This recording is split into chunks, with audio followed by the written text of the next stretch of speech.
Graça e paz, amados do Senhor, bem-vindos ao nosso encontro semanal. O título dessa lição, a última lição do primeiro trimestre é O Novo Homem em Jesus Cristo. O texto bíblico está no Evangelho de João, capítulo 3, do versículo 1 ao versículo 16, e diz assim: E havia entre os fariseus um homem chamado Nicodemos, príncipe dos judeus. Este foi ter de noite com Jesus e disse-lhe: Rabi, bem sabemos que és mestre vindo de Deus, porque ninguém pode fazer estes sinais que tu fazes, se Deus não for com ele.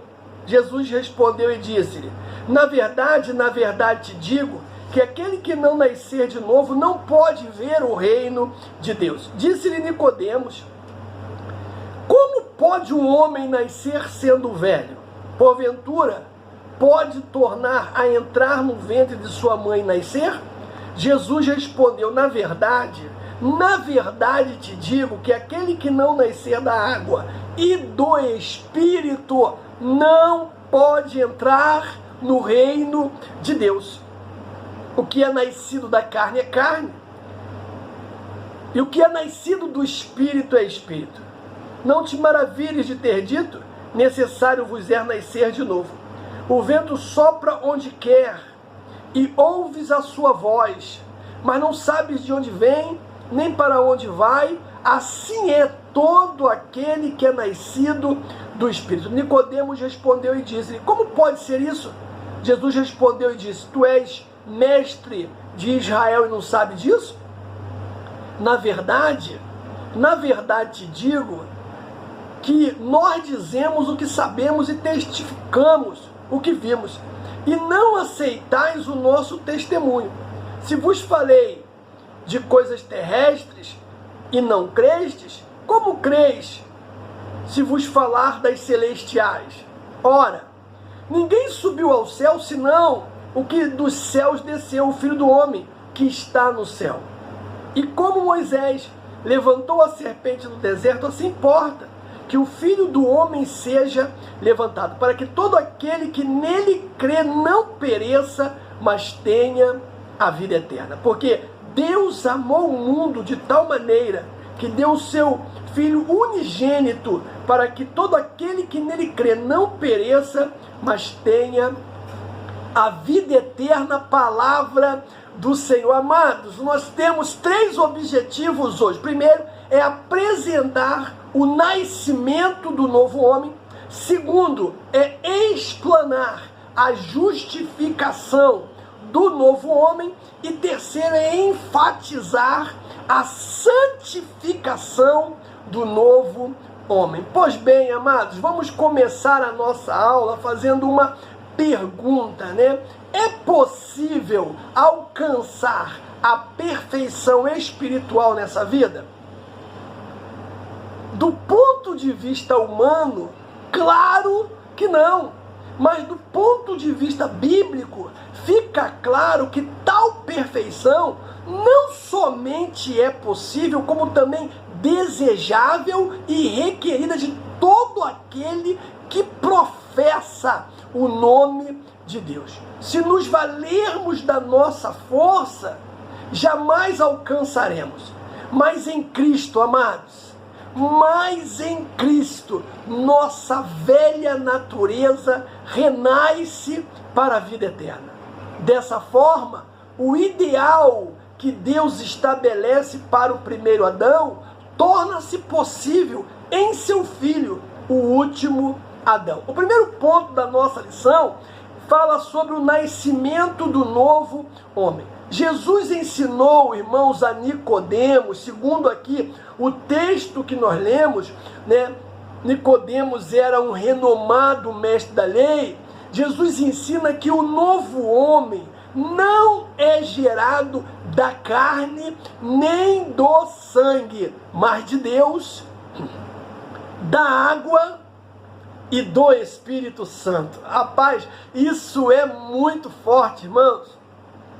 O que nós precisamos entender dentro deste tópico, irmãos, é, primeiro, que ele, o novo homem, não é nascido do sangue nem da carne. No prólogo do seu evangelho, o apóstolo João afiança que o novo homem em Cristo é, antes de tudo, uma criação espiritual. Ele não é gerado do sangue, ele não é gerado da carne, mas ele é gerado de Deus. João, irmãos, capítulo de número 1, versículo 12 e 13 diz: mas todos quanto receberam, deu-lhes o poder de serem feitos filhos de Deus aos que creem em seu nome. Versículo 13, os quais não nasceram do sangue, nem da vontade da carne, nem da vontade do varão, mas de Deus. Oh, glória, irmãos! Então, apesar do pecado, do primeiro Adão, nós podemos sim renascer para Deus através dos méritos de Jesus, o último Adão. Então veja que a atuação do Espírito Santo no interior do ser humano, irmãos, é o milagre mais expressivo que Deus pode operar em nossa vida. Você percebeu, irmãos? Percebeu? Eu disse que a atuação do Espírito Santo no interior do homem, no nosso interior, é o milagre mais expressivo que Deus pode operar na vida de um ser humano. Ao nascer de novo, o homem experimenta um novo nascimento. Não só o novo nascimento, mas também uma comunhão plena com o Pai. É isso que Paulo fala aos Romanos 8:16, amados. Ele diz assim, o mesmo Espírito testifica com o Espírito de Deus que nós somos filhos. Aleluia. Então, a primeira observação que nós vamos fazer, irmãos, é que o novo homem não é nascido da carne nem do sangue. Isso é importantíssimo. Então ele é nascido de quê? Primeiro, como disse o texto básico que nós lemos, ele é nascido de Deus. O novo homem é nascido de Deus. O novo nascimento do novo homem é descrito pelo evangelista como ato de nascer do próprio Deus. Isso é muito profundo. João 1,12 fala sobre isso. 1,12 ele diz assim: mas todos quanto receberam, deu-lhes o poder de serem feitos filhos de Deus aos que creem no seu nome. Isso implica a aceitação pela fé do plano de salvação que o Pai Celeste elaborou bem antes da fundação do mundo, meu irmão. Antes da fundação do mundo. Então, tornar-se nova criatura em Cristo é o auge da bem-aventurança humana. Paulo fala isso, segunda carta aos Coríntios 5,17, e Paulo também fala isso lá em Gálatas 6, versículo 15. Paulo diz assim: assim que se alguém está em Cristo, nova criatura é. As coisas velhas já passaram, e eis que tudo se fez novo. Em Gálatas ele diz, porque em Cristo Jesus nem a circuncisão, nem a incircuncisão tem virtude alguma, mas sim o ser uma nova criatura. Então você veja que nascer de Deus é tornar-se filho de Deus pela fé. Mas também o novo homem, e nós não podemos esquecer, ele é nascido da água, amados. Como diz o texto, o batismo em água só tem efeito salvador quando recebido pela fé, o que diz Marcos 16:16. Se devidamente observado, simboliza não apenas a morte e a ressurreição de Cristo, como também o renascimento espiritual daquele que o recebe como Salvador e Senhor. Paulo fala isso aos Romanos, capítulo 6, dá uma paradinha, do versículo 1 ao versículo 12. Então, dessa forma, queridos, cumpre-se o que Paulo escreveu asseverando que Jesus nos salvou mediante o lavar, regenerador e renovador do Espírito Santo. Tito 3, versículo 5, não pelas obras de justiça que houvéssemos feito, mas segundo a sua misericórdia nos lavou pela lavagem da regeneração do Espírito Santo de Deus. Então veja que dessa experiência ressurge o novo homem em Jesus Cristo. Mas também, amados, o novo homem, segundo o texto que nós lemos básico, ele é nascido do Espírito Santo. A regeneração só é possível através da atuação do Espírito Santo na vida do pecador arrependido. Isso tem que ficar claro. Eu vou repetir, amados. A regeneração só é possível através da atuação do Espírito Santo na vida do pecador arrependido. Precisa sim, para receber a regeneração, se arrepender, como diz João 3, versículo 6. Esse ato regenerador não pode ser aplicado em linguagem humana. O que diz João 3,8? O vento sopra onde quer e ouve a sua voz, mas não sabes de onde vem nem para onde vai. Assim é todo aquele que é nascido do Espírito Santo. Ei, somente, escute isso, cara, somente a partir dessa ação sobrenatural em nossa alma é que o novo homem em Cristo torna-se possível. Paulo fala isso aos Gálatas 6, versículo 15. Então, temos dessa forma a genuína conversão. Aí nós temos o segundo tópico da lição, que ele fala da justificação do novo homem. Cara, o novo homem nasce através da fé em Jesus Cristo, num contexto de injustiça e pecado. Por isso, precisa de um novo status diante do tribunal de Deus. E que status é esse? A justificação pela fé. Mas antes de prosseguir, nós temos que perceber, como está bem colocado na nossa lição, a inutilidade da justiça humana.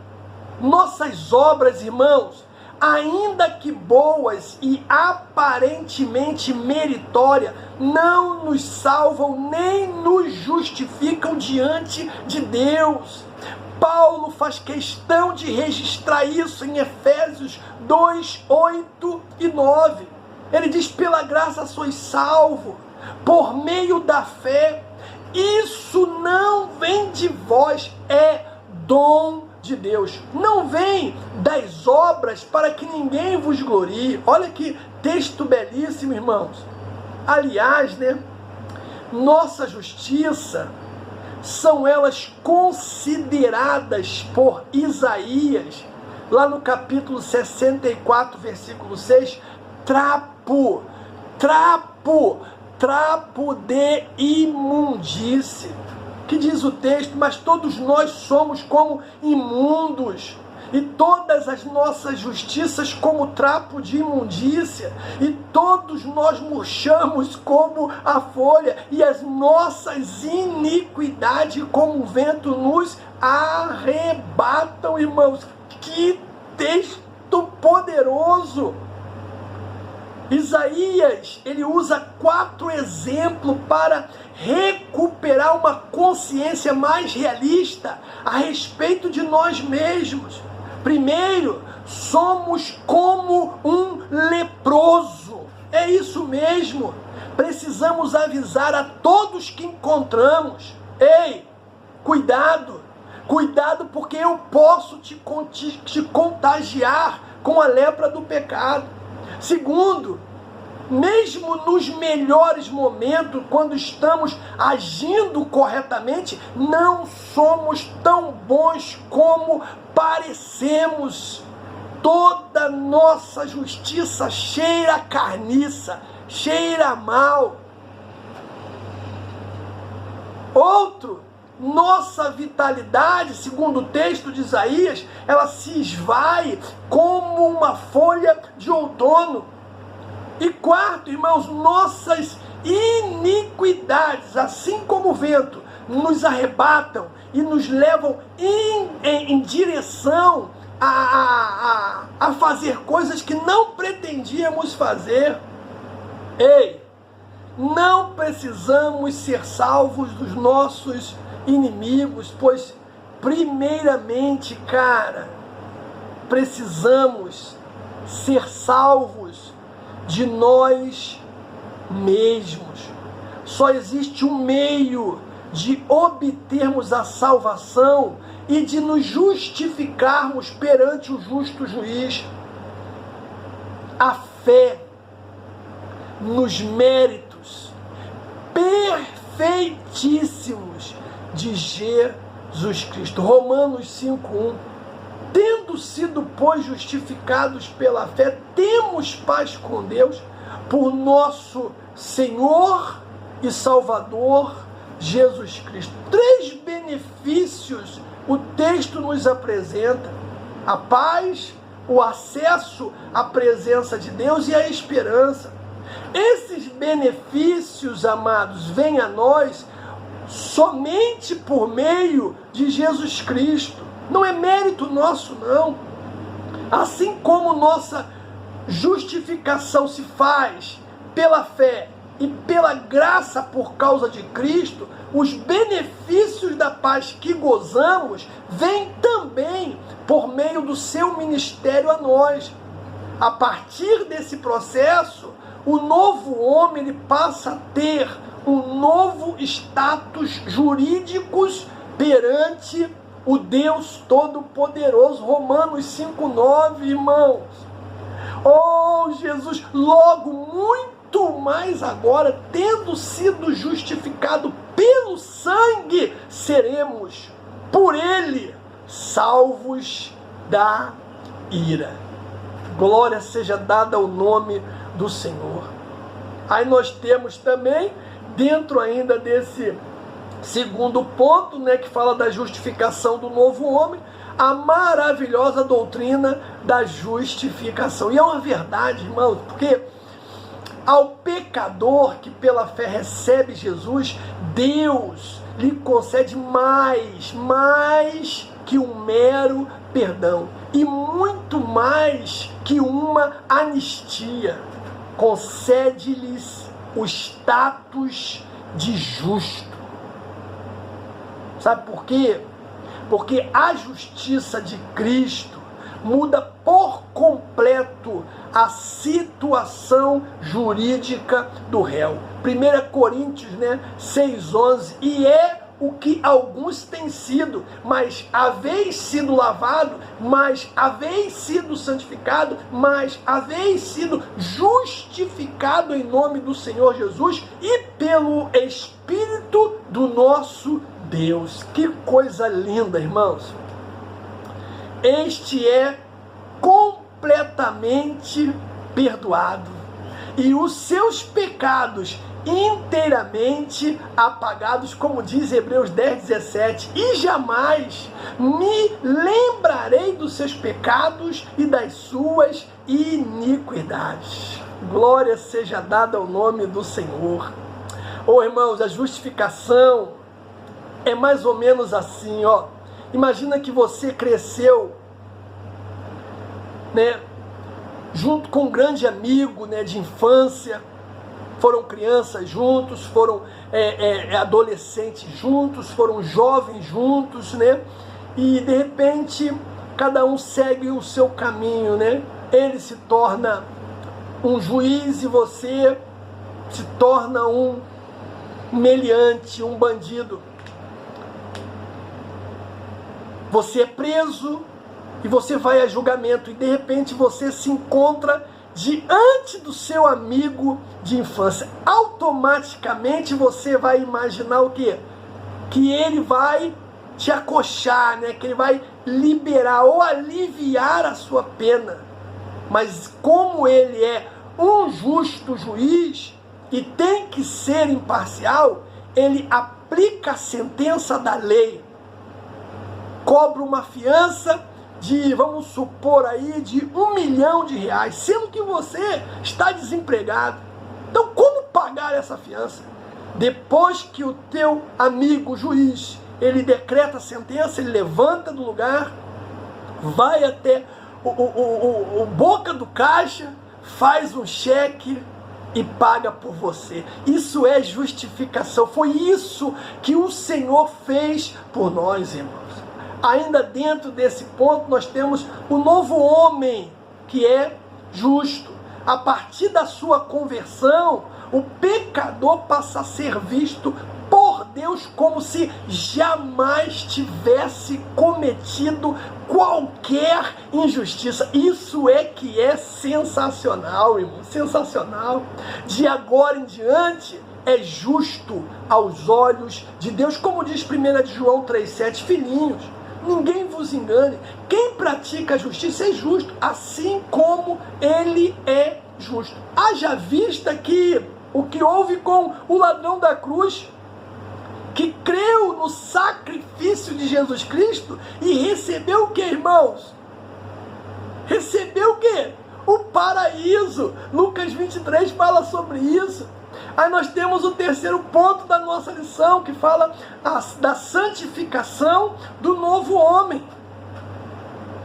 Ao contrário, né, da regeneração, que é um ato instantâneo, a santificação é um processo que demanda toda a nossa vida até alcançarmos a estatura de varão perfeito. A santificação cristã, amados, é usada de 3 maneiras, né? Nós temos primeiro a santificação como posicionamento, ou seja, no exato instante da sua conversão, o pecador arrependido passa a ser visto como santo por Deus e pela igreja. É o que diz Lucas 23, 42 e primeira carta de Paulo aos Coríntios 1, versículo de número 2.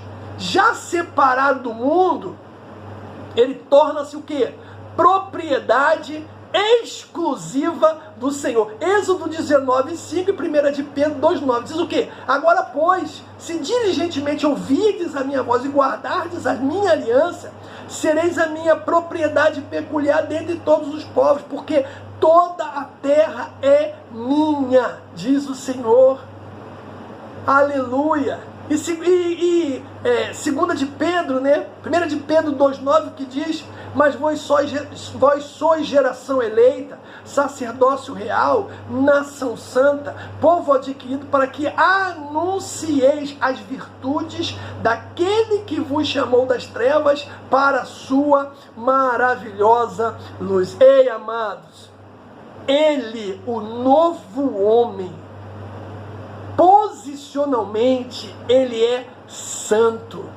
Embora esteja ainda em processo de santificação, ele já é visto por Deus como santo. Tem um detalhe aqui que ele é muito importante. Todos os cristãos, todos, sem exceção, todos são santos por causa da sua santificação posicional, independente do seu nível de espiritualidade.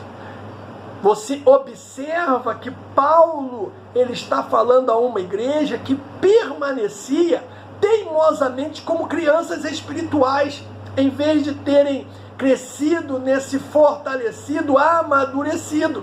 Independente de não terem crescido, amadurecido, Paulo os chama de santo. Meu irmão, quem dera se nós agíssemos assim com os nossos irmãos. Quem dera olhar para todos eles, independente do nível de espiritualidade, vendo-os como o Senhor vê. como o Senhor nos vê, como santos. Irmão, nossa convivência seria bem melhor. Aí dentro ainda desse ponto, nós temos a santificação como um processo.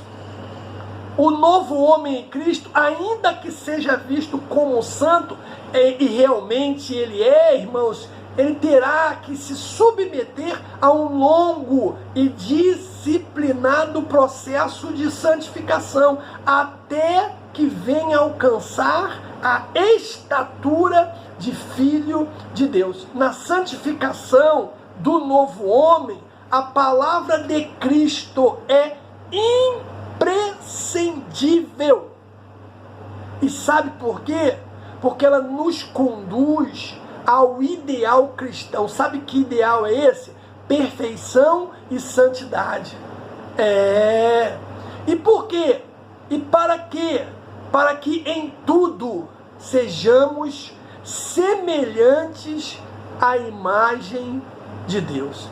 A santificação progressiva é a maneira usada por Deus para amadurecer o seu povo.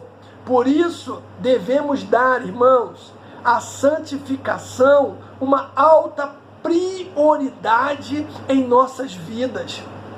Aí nós temos a santificação perfectiva, porque, ou seja, significa que Cristo transforma o cristão de modo que ele se torne semelhante a ele quando da sua volta. E quem diz isso é o apóstolo Paulo. Paulo mostrou essa estreita ligação entre a santificação e a volta de Cristo. Ele fala aos primeiros Tessalonicenses, capítulo 5, versículo 23, e o mesmo Deus de paz vos santifique em tudo, em todo o vosso espírito, alma e corpo, e sejam plenamente conservados e irrepreensíveis para a vinda do nosso Senhor Jesus Cristo. E aí nós temos, dentro ainda desse ponto, da santificação do novo homem, nós temos a santificação. É a vontade de Deus no novo homem. O novo homem, irmãos, é impossível sem o processo de santificação. Hebreus 12, 14. Seguir a paz com todos, sem a santificação ninguém verá o Senhor. Então, quanto mais nos santificamos, mais parecidos nos tornamos com Jesus Cristo, amados. Ei, a santificação não é para possuir, não é para ter as coisas, não é para tomar posse de nada material. A santificação tem apenas um objetivo: nos tornar semelhantes a Cristo, imitadores de Cristo, como diz Paulo escrevendo na sua primeira carta aos Coríntios 11, versículo 1. Logo, devemos ver sim a santificação como a vontade suprema de Deus para a nossa vida. Talvez você esteja se perguntando assim: e se eu falhar? E se eu pecar? Ei, descansa o teu coração, meu irmão. Descansa a tua alma no nome de Jesus. Sabe por quê? O sangue de Cristo nos purifica de todo o pecado e de toda a injustiça. A minha oração, irmão, sabe qual é? Eu vou confessar aqui para você, é que a igreja de Cristo volte a pregar com mais instância e urgência a doutrina da santificação. Nada ou nenhuma doutrina é mais importante que essa da santificação para os dias que nós estamos vivendo. Uns dias que estão se abreviando, mostrando que Deus já está às portas. E se nós não tivermos com a nossa vida em santificação, em santidade, irmãos, morreremos na areia depois de ter nadado tanto. Então, essa é uma doutrina importantíssima, importantíssima. E outra coisa, sabe por que ela é importante? Porque nenhum impuro ou profano entrará na Jerusalém celeste, nenhum. E eu quero concluir a nossa lição dizendo o seguinte, irmãos: é possível sim, pela palavra de Deus, alcançarmos a perfeição espiritual. Que Deus nos ajude no nome